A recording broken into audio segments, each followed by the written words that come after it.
วายความเคารพถวายความเคารพพระมหาเถรานุเถระครูบาอาจารย์จุตนจุองค์เจริญสุขเจริญธรรมบรรดาพ่อแม่พี่น้องศรัทธาสาธุชนพุทธบริษัททั้งหลายที่ได้เปิดวิทยุสดับรับฟังธรรมะจากสถานีวิทยุ FM 104.50 เมกะเฮิรตซ์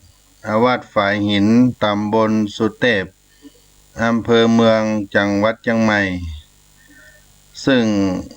เป็นสถานีประจำอำเภอเมืองจังหวัดเชียงใหม่ที่ได้เผยแผ่งานธรรมะไปสู่ศรัทธาสาธุชนทุกท่านที่ได้รับฟังอยู่ต่างบ้านก็ดีสถานที่ทำงานก็ดีหรือว่าได้เดินทางในรถยานพาหนะขึ้นเหนือล่องใต้ก็สามารถสดับรับฟังธรรมะอันเป็นคติธรรมนำสุขให้กับญาติโยมสาธุชนทั้งหลายให้เกิดเป็นประโยชนะอันยิ่งใหญ่ไพศาลวันนี้เสียงธรรมพระธรรมจาริกก็ได้มาประพบกับท่านสาธุชนพุทธบริษัทท่านทั้งหลาย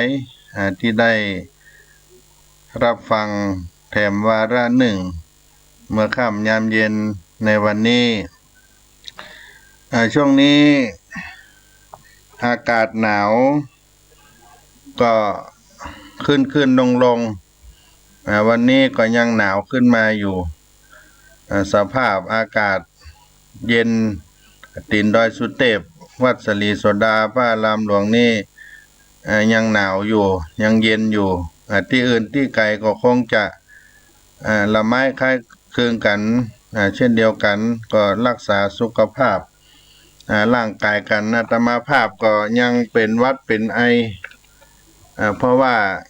ภารกิจก็มีอยู่หลายอันหลายสิ่งที่จะต้องทำถึงแม้ว่าสถานการณ์โควิดได้เข้ามาเบียดเบียนแต่ว่าภารกิจทางพระศาสนาก็จะต้องได้ทำให้ต่อเนื่องเพื่อพหุชนะหิตายะพหุชนะสุขายะเกิดสุขกับพี่น้องมหาชนคนทั้งหลายเพราะว่างานของวัดสลีโสดาพระอารามหลวงนี้ได้เผยแผ่งานพระพุทธศาสนาขึ้นไปในถิ่นทุรกันดารไปสู่พี่น้องราษฎรบนพื้นที่สูงอาตมาภาพและคณะพระธรรมจาริกที่ได้อยู่วัดศรีโสดาอันเป็นตัวแทนของพระเดชพระคุณหลวงพ่อพระเทพโกศลก็จะต้องขึ้นไปให้พี่น้องที่อยู่บนเขาบนดอยได้เกิดสุขทางกายและก็ทางใจตั้งแต่วันเริ่มต้นพุทธศักราชใหม่ปีใหม่เดือนใหม่วันใหม่ขึ้นมาเขาก็มาได้ละได้เลยในการงานที่จะต้องทำกับพี่น้องบนภูเขาก็ต้องให้เป็นสิ่งที่สำคัญในภาระหน้าที่ของพระธรรมจาริกทุกวินาทีที่ได้เป็นโครงการใหญ่ได้อายุยืนยาวมานาน56 ปีเข้ามานี้ญาติโยมทั้งหลายวันนี้เสียงธรรมพระธรรมจาริกก็จะได้นำธรรมะเกี่ยวกับความสงบเอามาฝากกับญาติโยมทั้งหลายความสงบอย่างยิ่งคือการดำรงอยู่เหนือการเวลา จะได้นำเอามาฝากเพื่อประดับสติปัญญาส่งเสริมศรัทธาความเชื่อและก็วิริยะความภาคเพียรของท่านทั้งหลายที่เป็นพุทธบริษัทให้เจริญงอกงามได้ก้าวหน้าแห่งพระพุทธศาสนาขององค์สมเด็จพระบรมศาสดาอันเป็นที่พึ่งของสัตว์ทั้งหลายณโอกาสต่อไปนี้ได้กล่าวไว้ความสงบอย่างยิ่ง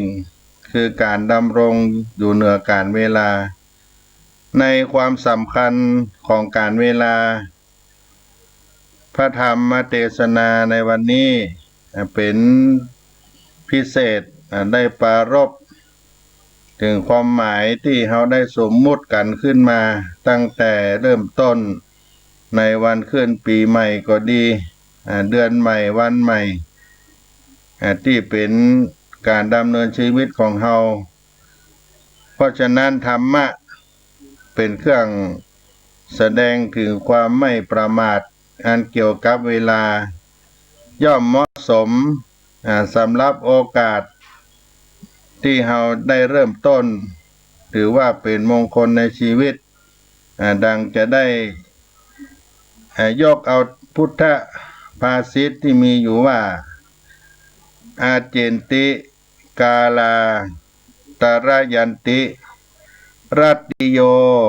เป็นอาทิได้วิสัชนา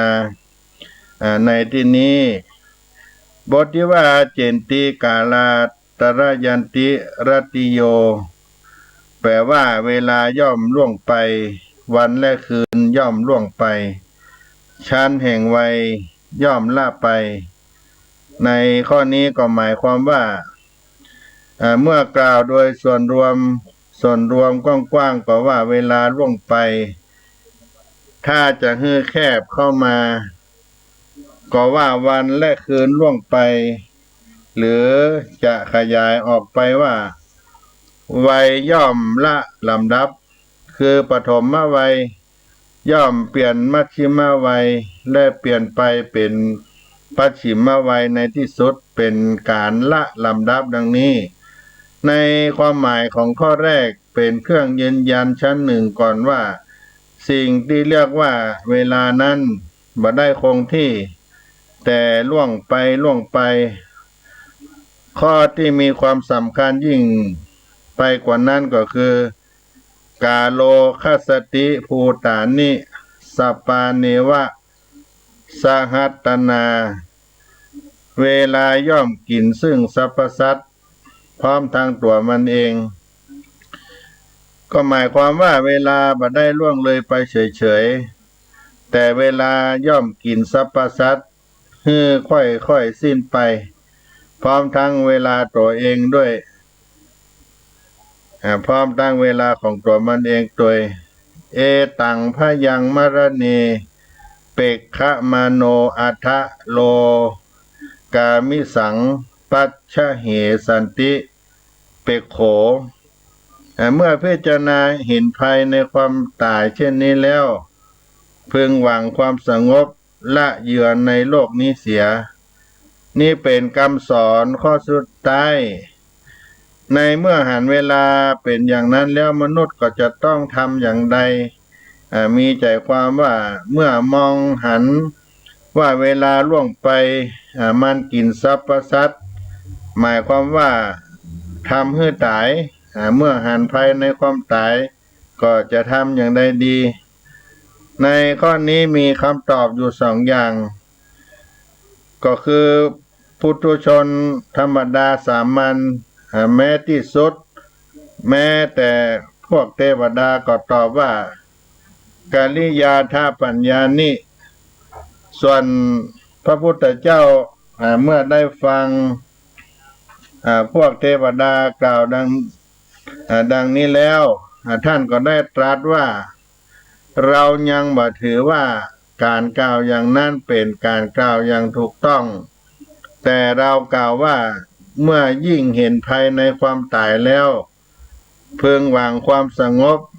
โดยละเหยื่อในโลกนี้เสีย ใน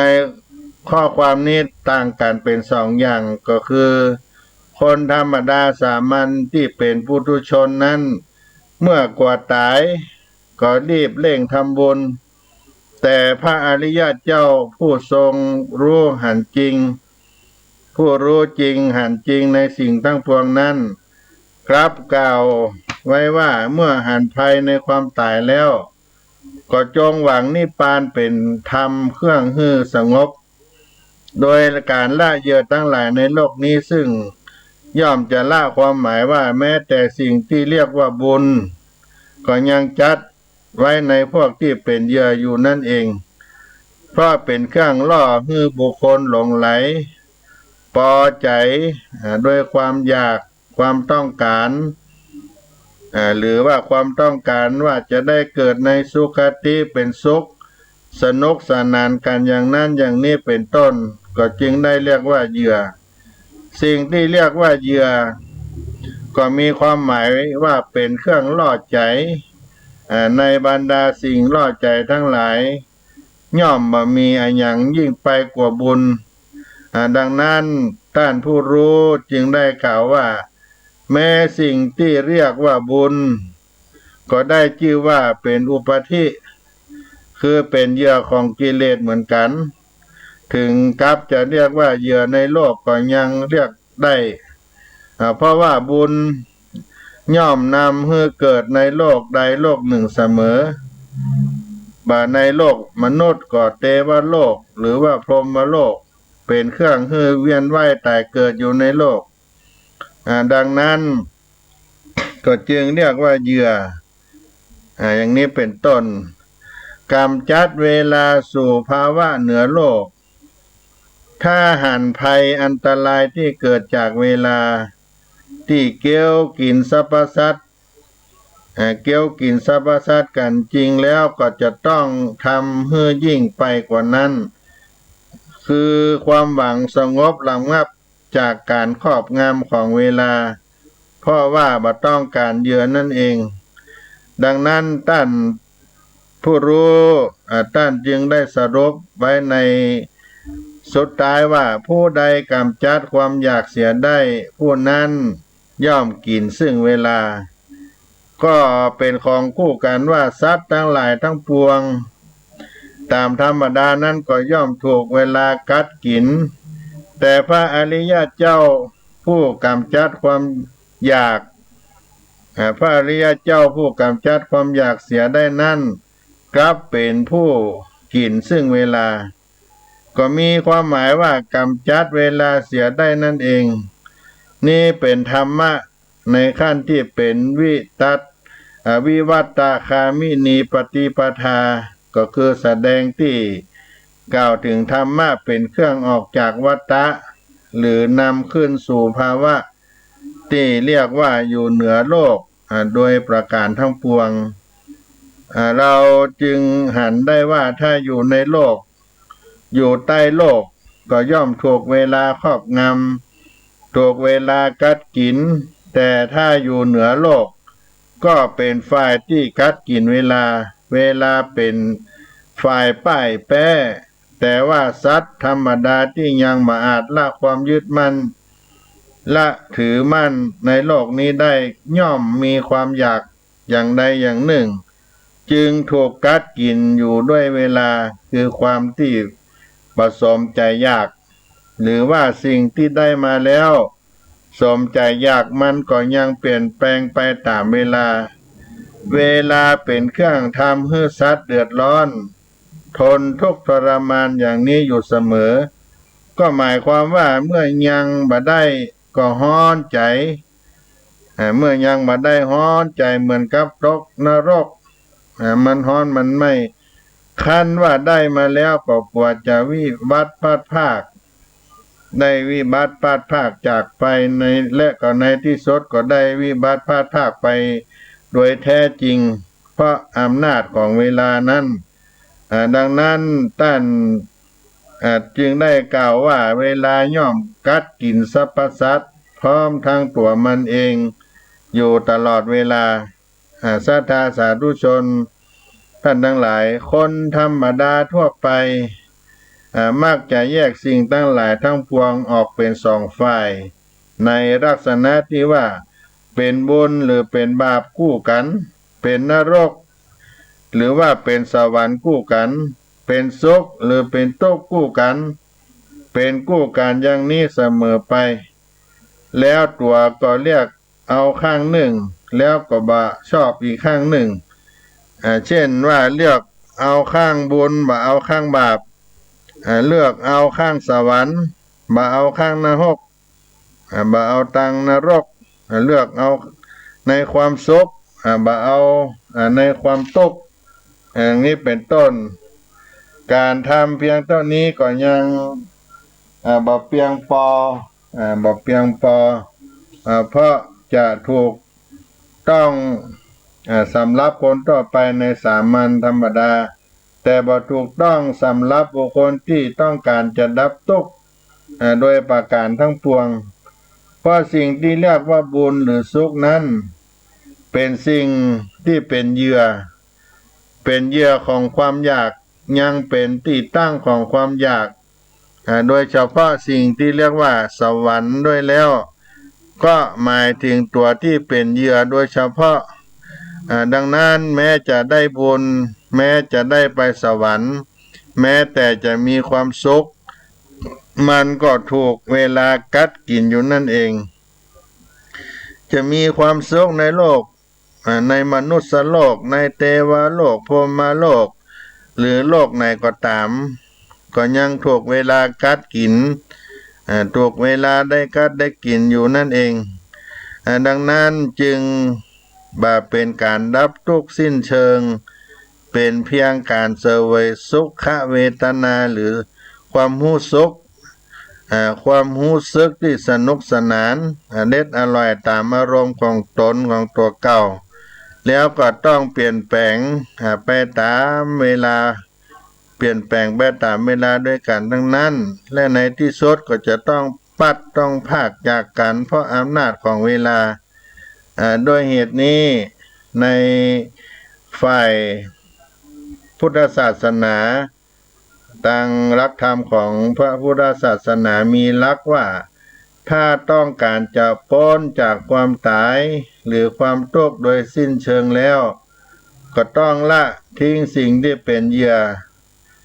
ละสิ่งที่เป็นเหยื่อให้หมดหวังอยู่แต่สันติบทก็คือพระนิพพานหนทางสู่การอยู่เหนืออำนาจเวลาที่ว่าการละเหยื่อให้หมดนี้หมายถึงบ่มีอันอย่างที่เป็นที่ตั้งของความอยาก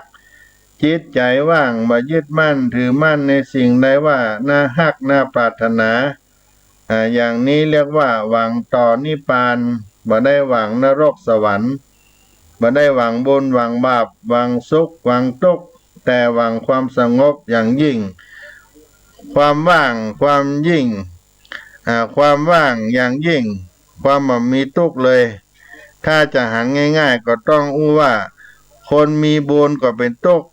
ไปตามภาษาหรือตามแบบของคนมีบุญส่วนคนมีบาปก็เป็นทุกข์ไปตามภาษาของคนมีบาปบ่ใช่ว่าเป็นคนมีบุญแล้วจะมามีความทุกข์เพราะว่าถ้ายังหวังยังอยากในบุญหรือยังอยู่แล้วก็ต้องมีความทุกข์เพราะความอยากที่เกิดขึ้นนั่นเองเพราะว่าเวลามาเบียดเบียนให้ความอยากนั้นเผาผลาญบุคคลนั้นทั้งที่ได้ตามที่ตนอยากหรือบ่ได้ตามที่ตนอยากแม้ว่าได้บุญมาแล้วก็ยังกลัวจะหมดจะเสี่ยงไปแต่ในที่สุดก็เป็นสิ่งที่เสื่อมสิ้นหมดไปโดยแท้จริงต้องสร้างกันใหม่ต้องทำกันใหม่ด้วยความอยากต่อไปมามีที่สิ้นสุดเพราะฉะนั้นญาติโยมท่านผู้รู้ได้กล่าวว่าคนมีบุญก็เป็นทุกข์ไปตามแบบของคนมีบุญคนมีบาปก็เป็นทุกข์มีทุกข์ไปตามของคนมีบาป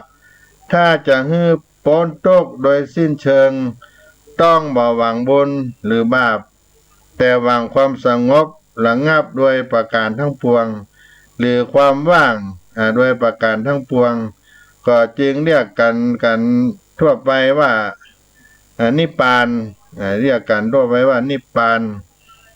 โดยการดับความอยากทั้งหลายทั้งปวงหมดเสี่ยงมาให้มีส่วนเหลือบอกว่าจะเป็นความอยากแบบใดชนิดไหนจะต้องขจัดคัดล้างเสียออกจากจิตจากใจให้หมดให้เสี่ยงไปให้เหลืออยู่แต่สติปัญญาหรือว่าควรทำอย่างไรก็ทำไปตามนั้นบ่ต้องทำด้วยความอยากแต่ว่าทำด้วยสติปัญญาอย่างนี้ก็เรียกว่าหวังแต่สันติคือพระนิพพานโดยละเอียดในโลกทั้งหลายทั้งปวงให้เสี่ยงให้หมดไปเมื่อเป็นผู้บ่อยากอย่างแล้วเวลาที่จะทำอย่างอาจจะทำอันใดบ่ได้ก็คือเวลาจะเบียดเบียนบุคคลนั้นก็บ่ได้อีกต่อไปท่านได้กล่าวว่าผู้นั้นเป็นผู้กินซึ่งเวลาตรงกันข้ามจากคนธรรมดาที่ว่าเวลาย่อมกินสรรพสัตว์หรือคนธรรมดาสามัญนั่นเองคนอาจจะสงสัยว่าพระอริยเจ้าหรือพระอรหันต์ในที่สุดต้านบ่ตายหรือว่าจะได้ข้อนี้ต้องงดงด ได้ในข้อนี้ต้องงดดีว่าโดยได้ถึงแม้ว่าร่างกายจะต้องแตกต้องทำลายไปก็บ่มีตกมามีความเดือดร้อนหรือแม้ว่าสิ่งที่เป็นที่ฮักที่พอใจทั้งหลายจะเปลี่ยนแปลงไปตามอำนาจของเวลาก็บ่ได้ทำให้เดือดร้อนแปลว่าเวลาทำอันอย่างบ่ได้เพราะต้านตั้งอยู่ด้วยความสงบระงับสามารถจะต่อต้านเวลาฮือหันหลังกลับด้วยซ้ำไปคือทำอันอย่างต้านบ่ได้นั่นเองดังนั้นจึงกล่าวว่าผู้หลุดพ้นถึงป่านนั้นย่อมเป็นผู้ซึ่งกินเวลาดังนี้ข้อคิดที่เกี่ยวกับเวลาสำหรับเฮาท่านทั้งหลายก็มีข้อคิดที่จะต้องคิดเกี่ยวกับเรื่องนี้อยู่มากอยู่กันนักกันหลายเหมือนกันคือว่าถ้าเป็นคนประมาทแล้วย่อมมีความทุกข์เกี่ยวกับเวลานี้มากเกินไปหลายอย่างหลายต่างคือว่าในต่างต้นที่สุดต่างแรกที่สุดที่เรียบกระทำในความดีหรือว่าทำบุญไว้ก่อนก็ยังเป็นผู้ประมาทยิ่งเป็นผู้บ่ลงทำบาปยิ่งได้รับความทุกข์มากกว่าที่คนที่ควรจะได้รับทีนี้ถ้าสูงขึ้นมาแม้ว่าจะเป็นผู้บำเพ็ญบุญอยู่เนืองนิด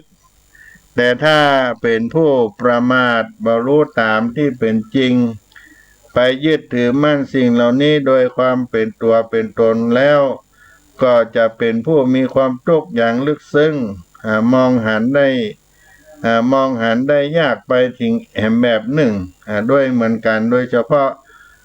คือคนที่ยึดมั่นในเรื่องของสวรรค์แม้ว่าจะได้เกลียดกลัวเรื่องของนรก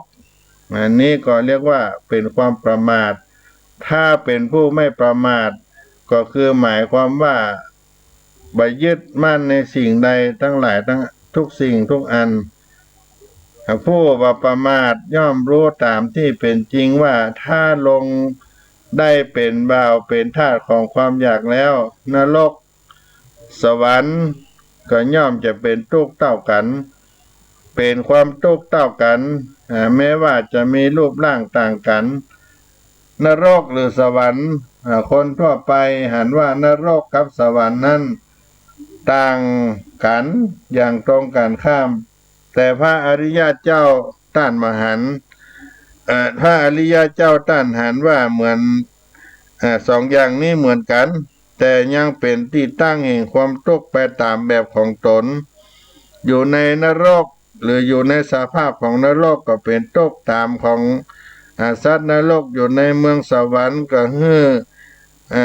หรือว่าอยู่ในสภาพที่เป็นสวรรค์ก็เป็นทุกข์ไปตามแบบของเทวดาที่อยู่บนสวรรค์อยู่ในนรกหรืออยู่ในสภาพของนรกก็เป็นทุกข์ตามแบบของสัตว์นรกอยู่ในสวรรค์ก็เป็นสุขเป็นทุกข์ไปตามแบบของเทวดาที่เพิ่นอยู่บนสวรรค์ความทุกข์นั้นเป็นที่กล่าวโดยปริมาณว่าอาจจะเท่ากันเพราะเหตุใดเพราะเหตุว่ามันมีความอยากในปริมาณที่เท่ากันแม้ว่าจะมีรูปร่างต่างกันแม้ว่าอันหนึ่งจะสวยสดงดงามอันหนึ่งจะเร่าร้อนเป็นฟืนเป็นไฟแต่ถ้าเป็นความอยากแล้วย่อมเผาผ่านจิตใจเหมือนกันทั้งหมดดังนั้นเมื่อเกิดความอยากขึ้นในจิตในใจแล้วก็ขอให้เข้าใจว่านั่นเป็นนรกบอกควรจะเรียกว่าสวรรค์หากแต่ว่าชนิดนี้มันซ่อนเล่นปิดบังให้หันได้ยากถ้ามีไผมากล่าวแม้แต่สวรรค์ก็เป็นนรกชนิดหนึ่งอย่างนี้คงจะมามีไผให้หันตัวเพราะว่ามีแต่คนกล่าวว่านรกอย่างหนึ่งสวรรค์อย่างหนึ่ง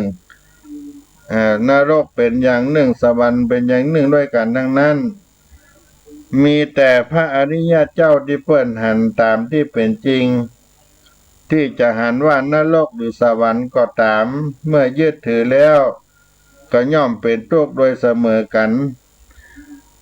ย่อมเป็นทุกข์โดยเสมอกันสวรรค์นรกดังนี้ความยึดถือสิ่งที่ว่านรกเพราะฉะนั้นสวรรค์ก็จึงมีส่วนที่ทำให้เกิดความทุกข์ได้มากกว่านรกแต่ว่าซ่อนเล่นมองมหันต์เป็นผู้สมัครเป็นนี้เรียกว่าเป็นความประมาทในชั้นสูงซึ่งยากที่จะเข้าใจ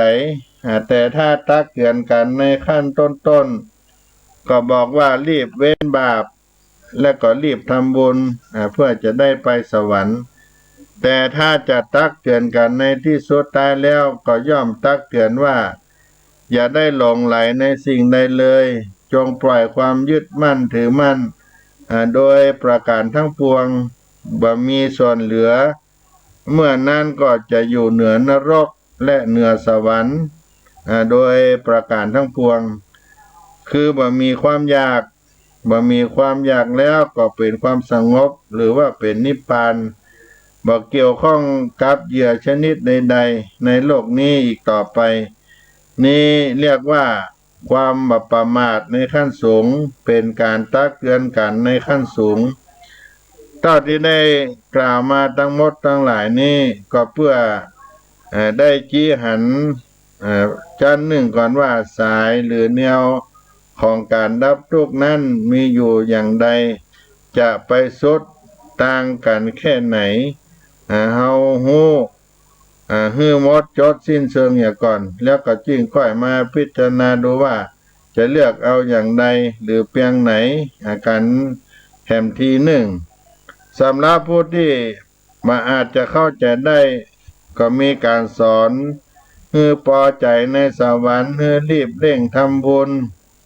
อันจะนำสุขมาฮื้อและโดยเฉพาะอย่างยิ่ง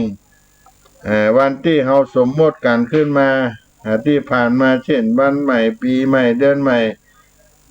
ตอนนี้เป็นต้นก็จะตักจะเตือนซึ่งกันและกันให้ได้ทำบุญให้มากได้กินได้ทานทำบุญนักๆให้ยิ่งขึ้นไปกว่าเดิมกว่าหลังเป็นการจะถูกต้องแล้วและก็ถูกต้องสำหรับคนที่ได้มีความคิดประเภทนั้นแต่ถ้าจะฮื้อนักไปกว่านั้นฮื้อสูงไปกว่านั้นฮื้อประเสริฐไปกว่านั้นอันเป็นชั้นที่พระอริยเจ้าต้านพอใจแล้วเขาก็จะมาพูดอู้บาจาถึงเรื่องบุญเรื่องบาปแต่จะไปว่าการเริ่มต้นใหม่เป็นเช่นว่าวันเดือนปีก็ดีปีใหม่นี้ จงกินเหยื่อในโลกนี้น้อยกว่าปีเก่าที่แล้วกันไปคือว่าฮือละเหยื่อในโลกนี้ได้มากกว่าปีเก่าก็แล้วกันสิ่งใดเป็นเหยื่อสิ่งนั้นก็ต้องละฮือมากขึ้นโดยความมุ่งหวังต่อความสงบสภาพของความสงบคือความบ่ต้องกังวลกังวายไปตามเหยื่อเป็นคนที่มีความสงบระงับอยู่ได้นั่นเองอาการที่กล่าวดังนี้อยากจะให้ได้คิดดูด้วยกันทุกท่านทุกคนว่ามันยากเกินไปหรือไม่แต่ถ้าจะว่าการได้เริ่มต้นในชีวิตจะเป็นวันเดือนปีที่เริ่มขึ้นใหม่พยายามจะละเหยื่อในโลกนี้ให้มากขึ้นกว่าเก่ากว่าหลังที่ผ่านมาจะฟังออกหรือไม่ก็ตามจะฟังออกหรือไม่หรือว่าจะต้องบอกว่าให้ทำบุญให้นักกว่าการที่ล่วงแล้วมาไปกว่าเดิมตามที่เคยเคยจะบอกกันมาได้ทำให้นักขึ้นทำบุญนักขึ้นทำดีนักขึ้นไปเหล่านี้การที่เขาได้ตกเป็นเหยื่อของบุญถ้าผู้ใดมีการศึกษาการปฏิบัติก้าวหน้าผู้นั้นก็ควรแล้วที่จะมองหันหรือจะฟังออกหรือจะเข้าใจเพราะว่าการที่ตักเตือนซึ่งกันและกันฮือละเหยื่อในโลกฮือละเหยื่อในโลกนี้เสียมากกว่าปีเก่าวันเก่าเดือนเก่าที่ผ่านไปย่อมจะน่าฟังกว่าที่จะขึ้นมาว่าฮือรีบเร่งทำบุญฮือนักกว่าเก่ากว่าเดิมหรือว่า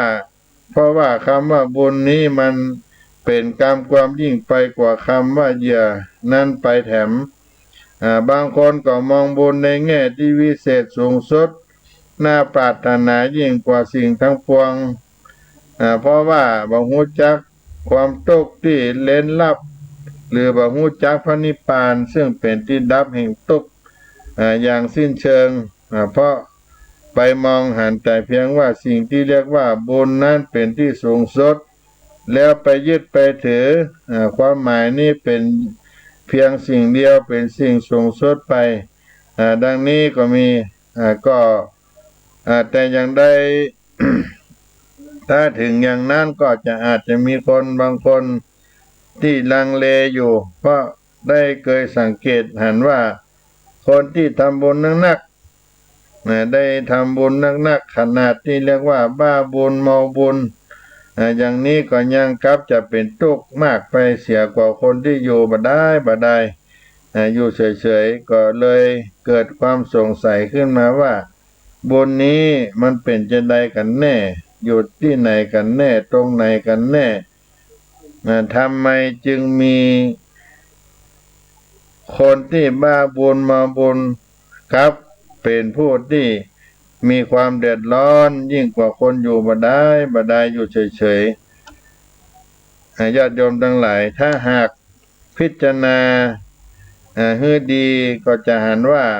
เพราะว่าคนเหล่านั้นเปิ้นยังบ่เข้าใจในบุญยังบ่เข้าใจสิ่งที่เรียกว่าบุญก็จึงได้ถือมั่นในบุญเพราะเคยได้ยินได้กล่าวกันว่าบุญจะนำมาคือสิ่งที่รักที่พอใจจะนำมาคือสิ่งที่เป็นที่รักที่พอใจที่ชอบใจทุกอย่างทุกประการเพราะฉะนั้นคนจึงชอบทำบุญชอบบุญกันเป็นอันมากถ้าบุญมีความหมายเป็นอย่างอื่นแล้วก็คงจะมามีไผชอบบุญบ่มีไผฮักบุญเป็นกันแน่แต่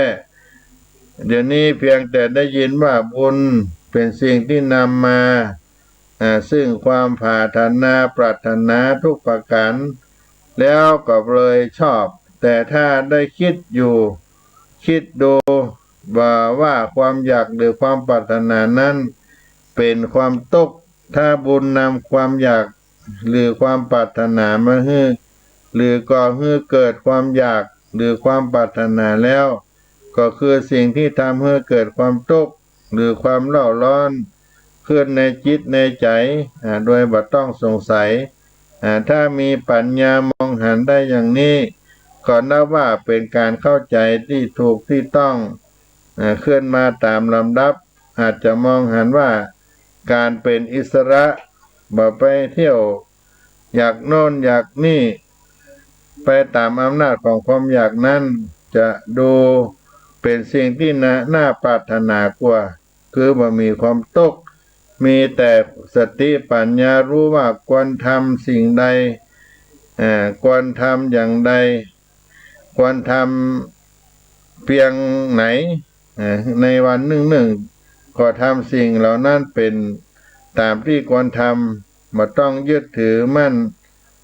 ถึงกับเกิดความอยากความหลงซึ่งเป็นเหตุให้เกิดความทุกข์ร้อนเพราะเวลาบ่เข้าข้างตนเพราะว่าเวลาบ่เข้าด้วยกับตนเวลาไปตามเรื่องของเวลาคนที่มีความปรารถนาจึงมีความทุกข์มากหรือทุกข์น้อยตามส่วนของความปรารถนาของตัวตนนั่นเอง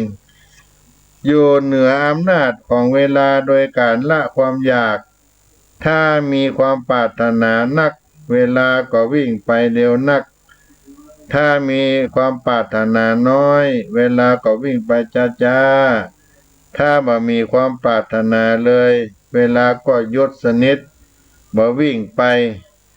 ดังนั้นเราจึงเอาชนะเวลาได้ด้วยการทำลายความอยากเอาชนะเวลาได้โดยการทำลายความอยากเสียงดเนื้อเสียงทุกประการทั้งปวงสิ่งที่เรียกว่านิพพานหมายถึงภาวะปราศจากความอยากโดยประการทั้งปวงผู้บรรลุนิพพานคือพระอรหันต์โดยเฉพาะนั่นก็คือผู้กำจัดความอยากได้โดยประการทั้งปวงดังนั้นเวลาจึงหยุดหมดสำหรับบุคคลเหล่านั้นเหมือนกับว่าบ่มีเลยบอกว่าในโลกนี้หรือในโลกไหนบ่มีเวลาสำหรับบุคคลที่มีจิตหลุดพ้นแล้วบ่มีความยึดมั่นถือมั่นสิ่งใดโดยประการทั้งปวงดังนี้เมื่อเรามาพิจารณาดูตามลำดับที่กล่าวมานี้ก็พอจะเห็นได้ว่าสิ่งที่เรียกว่าเวลานั้นบ่ได้เป็นสิ่งที่ตายตัวเสมอไปอย่างที่ชาวโลกเขาเข้าใจโดยเฉพาะอย่างยิ่งคนที่อยู่ในศาสนาอื่นหรือว่าคนนอกพระพุทธศาสนาเขาก็จะคิดว่าเวลาเป็นสิ่งที่ตายตัวแล้วเขาก็กลัวเวลานี้นักแข่งกับเวลามากเท่าใดก็ยิ่งเป็นทุกข์มากขึ้นเท่านั้นแต่ว่าในพระพุทธศาสนานี้พระพุทธองค์สมเด็จพระสัมมาสัมพุทธเจ้าทรงสั่งสอนให้เอาชนะเวลาให้ได้จนเวลาหยุดสงบไปเหมือนกับบะหมี่ซึ่งก็ได้แก่การหยุดเสียซึ่งความอยากในจิตในใจของตัวเฮานั่นเองหยุดความอยากเสียได้เมื่อใดเวลาก็หมดความหมายเมื่อนั้นมีความอยากความต้องการเมื่อใด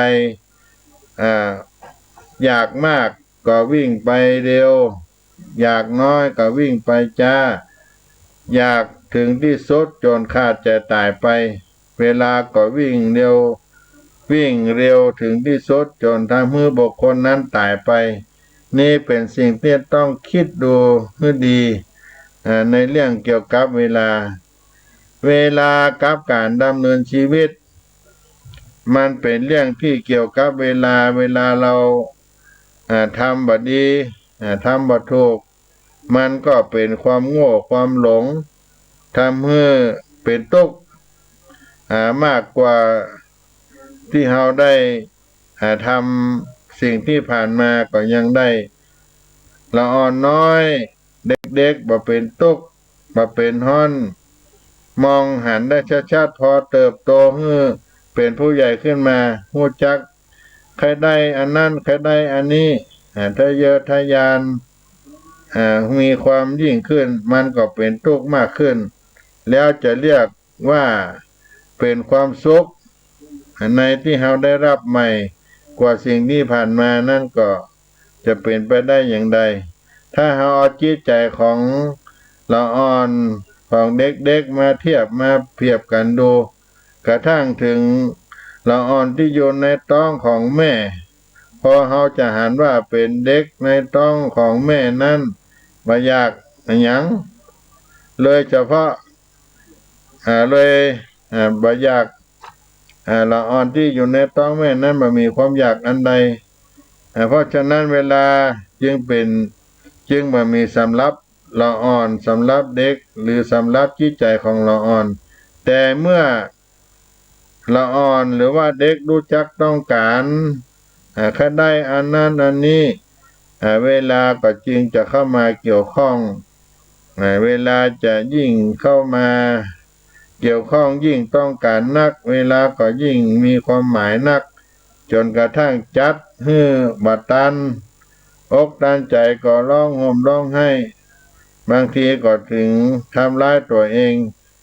มันก็เป็นเรื่องของเวลาที่เข้ามาเกี่ยวข้องที่อย่างเร้นลับที่สุดที่เข้ามาเกี่ยวข้องเมื่อในชีวิตของเราได้เริ่มใหม่มีความสุขที่แท้จริงกว่าที่ผ่านมาก็จะมองหันว่าควรจะต้องจัดการกับสิ่งที่เรียกว่าเวลานี้ให้ดีให้ถูกต้องยิ่งกว่าที่ผ่านมาบ่เพียงแต่ให้กรรมที่เป็นมงคลเป็นกรรมที่มังกรให้การมามีอันอย่างนักให้ได้อันอย่างนักอย่างหลายหรือว่าให้ยิ่งอยากอันอย่างนักซึ่งมีแต่จะทำให้เราเป็นทุกข์เกิดขึ้นไปแต่ถ้ามาเริ่มต้นใหม่ในชีวิตใหม่ปีเดือนวันใหม่โดยจริงๆจังๆบ่ซ้ำกับสิ่งที่ล่วงแล้วมาก็จะต้องจัดเรื่องเวลานี้ให้ดีจัดเรื่องเวลานี้ให้ดีบ่ให้ซ้ำบ่ให้ซ้ำไปอย่างเก่าอย่างเดิมอย่างเดียวกันครับในสิ่งที่เกิดขึ้นที่ล่วงหลังมาบ่ได้เป็นทุกข์เท่ากับที่ได้ผ่านมาแต่ว่ากับมีความทุกข์มากขึ้นไปกว่าสิ่งนั้นดังนั้นทุกท่านทุกคนก็จะต้องตัดสินตัวเก่าว่าตัวเก่านั้นเป็นว่าตัวเก่ามันเป็นสุขหรือเป็นทุกข์ในอดีตที่ผ่านมาคนอื่นจะมาช่วยมาดูมาแลความรู้สึกหรือมาช่วยตัดสินให้นั้นก็บ่ได้ตัวเก่าก็จะต้องดูจะต้องรู้สึก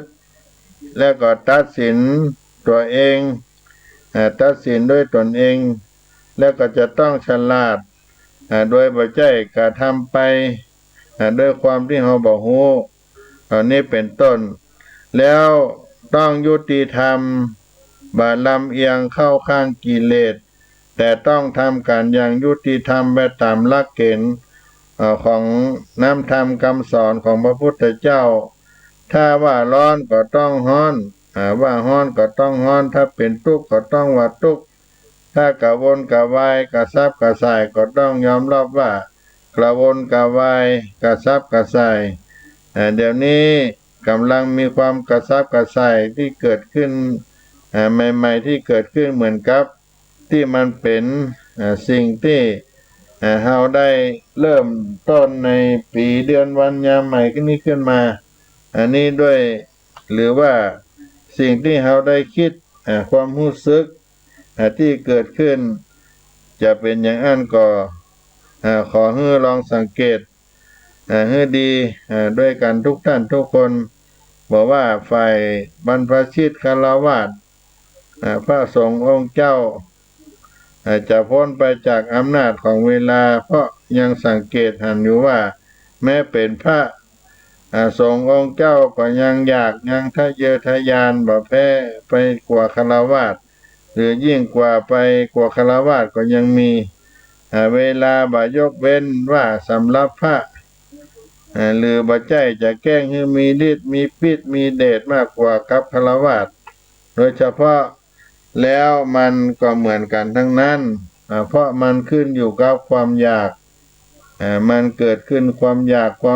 องฆราวาสหรือว่าความอยากของบรรพชิตก็ล้วนเป็นความอยาก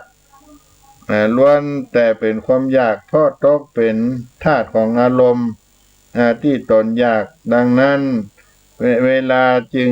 กระทำต่อบุคคลเหมือนกันบอกว่าพระสงฆ์องค์เจ้าคนฆราวาสคนบ้านมันจึงเกิดกินมันกัดกินแม้ผู้เป็นบรรพชิตเช่นเดียวกับที่กัดกินไปในของฆราวาสญาติโยมบรรพชิตก็จึงบ่ประมาท